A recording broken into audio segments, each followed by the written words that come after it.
Do you still confused about the corporate tax compliances in UAE? Let's explain us in the simple words.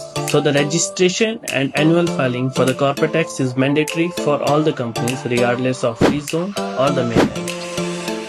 શું તમને હજુ બી confuse છો કે corporate tax registration કઈ કઈ company ઉપર એપ્લિકેબલ છે, વેટ ટેક્સ કેવી રીતે લેવા અને કેવી રીતે મેઇનલેન્ડની કંપની કે ફ્રી ઝોનની કંપની ઉપર 9% ટેક્સ કેવી રીતે વર્ક કરે છે, રજિસ્ટ્રેશન મેન્ડેટરી છે કે નહીં? તો તમે સિમ્પલ સ્ટ્રક્ચરમાં સમજાવો કે 9% કોર્પોરેટ ટેક્સ ફાઇલિંગ જરૂરી છે અને રજિસ્ટ્રેશન પણ જરૂરી છે. And about the rates of corporate tax. So up to the profits of 375,000 AED, the rate is 0%. But if the profit exceeds this limit, then we need to pay 9% corporate tax on the exceeding amount as corporate tax.